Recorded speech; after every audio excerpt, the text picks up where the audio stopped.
Very very welcome to all साथियों। Exam fighter number 1 पे आप सभी का हार्दिक स्वागत है।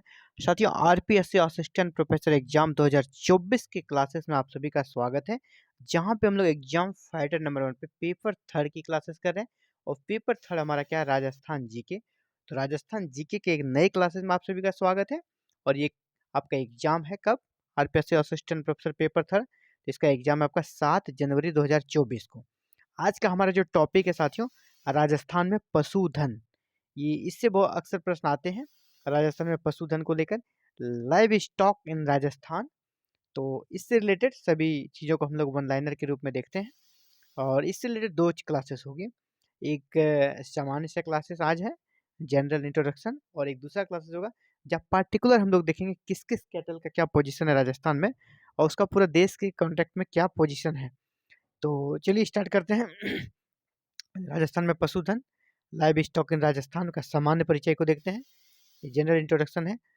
तो राजस्थान का जो पश्चिमी क्षेत्र है, पश्चिमी क्षेत्र कौन है, मरुस्थलीय क्षेत्र। और कौन सा मरुस्थल, थार मरुस्थल। तो थार मरुस्थल का प्रमुख व्यवसाय पशुपालन है, क्योंकि यहाँ पर खेती हो नहीं सकती है, और जो वहाँ की जमीन है वो बंजर है, मरुभूमि है। तो खेती नहीं होगी तो लोग क्या करेंगे साथियों, पशुपालन की ओर उनका रुझान होता है। इसीलिए राजस्थान का मैक्सिमम जो पशुपालन के क्षेत्र में जो कि एरिया माना जाता है, वो पश्चिमी क्षेत्र होता है। यानी थार मरुस्थल का जो क्षेत्र है वो पशुपालन के क्षेत्र में अग्रणी क्षेत्र है राजस्थान का। तो राजस्थान के कुल राजस्व आय में कृषि का योगदान लगभग 40% है। राजस्थान के कुल राजस्व आय में कृषि का योगदान कितना, 40%। इसमें से पशुपालन, जहाँ तक कृषि का योगदान 40% तथा पशुपालन एवं उत्पादों का योगदान लगभग 19% है।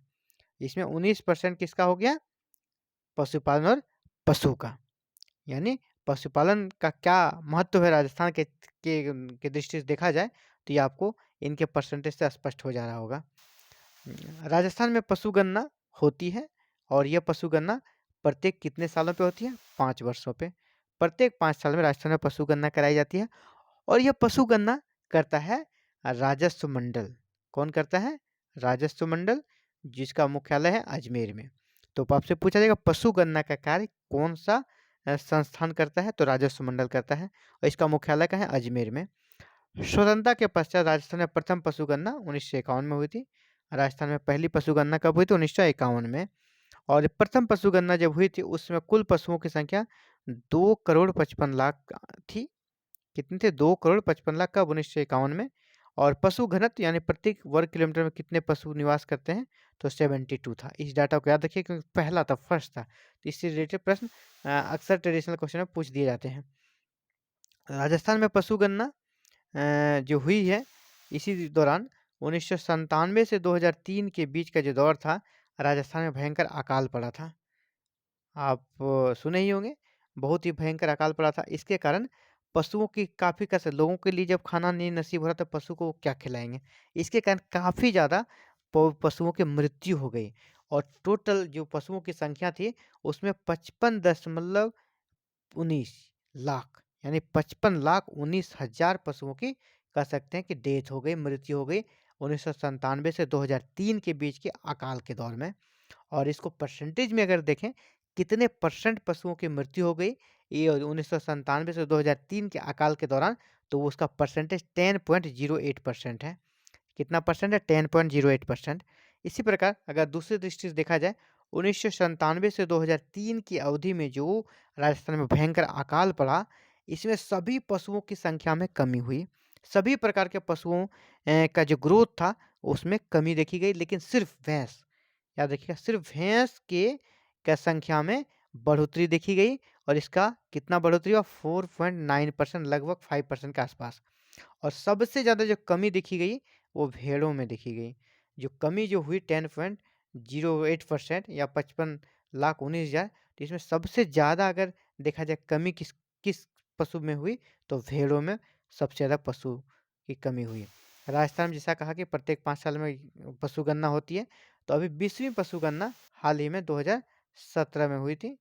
2017 में 20वीं पशुगणना हुई थी। तो 20वीं पशुगणना का डाटा अभी है, तो इसी से रिलेटेड आपसे प्रश्न पूछे जाएंगे। तो 20वीं पशुगणना कब हुई थी, 2017 में। और 20वीं पशुगणना के अनुसार जो डाटा है उसके अनुसार सर्वाधिक पशुधन वाला जिला कौन सा है? बाड़मेर। यानी सबसे ज़्यादा मवेशी, सबसे ज़्यादा पशु कहाँ है? किस डिस्ट्रिक्ट में है? तो बाड़मेर में। अगला है न्यूनतम पशुधन, सबसे कम पशुधन वाला जिला कौन है? धौलपुर। जहाँ सबसे कम मवेशी है, सबसे कम कैटल है, सबसे कम पशुधन है, वो हमारा धौलपुर है। और सर्वाधिक पशुधन कौन सा पशु का है? सर्वाधिक पशुधन कौन सा पशु का है? वो है बकरी, है ना?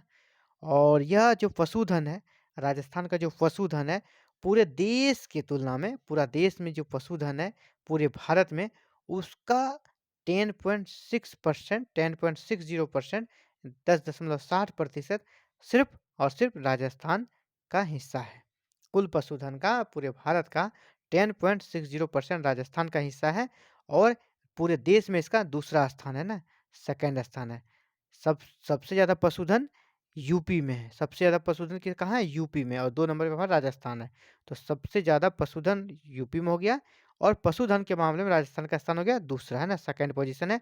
और परसेंटेज में देखा जाए पशुधन का तो वो 10.60% है। और लेकिन कुछ पशुओं के कह सकते हैं कि दृष्टि से राजस्थान का पूरे भारत में पहला स्थान है। वो 3 पशु है। ऊँट, जिसके बारे में आप फेमस ही हो, बहुत ही फेमस स्टोरी राजस्थान के बारे में। ऊँट का पहला स्थान है। सबसे ज़्यादा ऊँट कहाँ पाया जाता है? राजस्थान में। दूसरा गधा और तीसरा बकरी। इन तीनों में राजस्थान पहला स्थान पे है। ऊँट, गधा और बकरी, सबसे ज़्यादा जो पशुधन है ऊँट, गधा और बकरी का, वो राजस्थान में पाया जाता है। ओवरऑल इनका दूसरा स्थान है, लेकिन इन 3 चीज़ों में पहला स्थान है राजस्थान का। तो राजस्थान के पशुधन के बारे में हम लोगों ने आज देखा और ये इससे रिलेटेड ये पहला इंट्रो क्लास किया।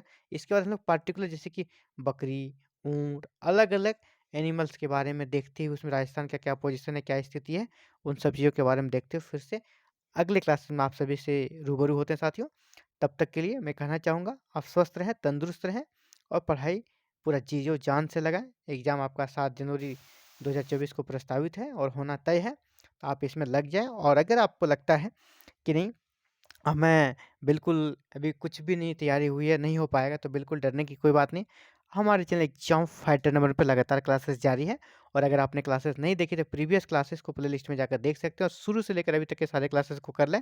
इसी से आपका सारी तैयारी कंप्लीट हो जाएगा और हमारा टारगेट है कि आपको इस पार से उस पार पहुँचा देना है और टारगेट 45 प्लस आप प्रश्नों को सही कर पाएँगे। इसी टारगेट के साथ ये क्लासेस लगातार जारी है। साथियों, आप चाहते हैं कि ये क्लासेस आप भी कर सकते हैं और बिल्कुल फ्री में, मुफ्त में, तो आप हमारे साथ जुड़ जाएँ। जुड़ने के लिए आपको करना है चैनल को सब्सक्राइब, बेल आइकन को प्रेस और ऑल बटन को क्लिक, ताकि आप नेक्स्ट वीडियो अपलोड होते ही क्लासेस की आप उसे देख सकें और अपने तैयारी को मजबूत कर सकें। Thank you very very much for watching this video and connecting to exam fighter number 1।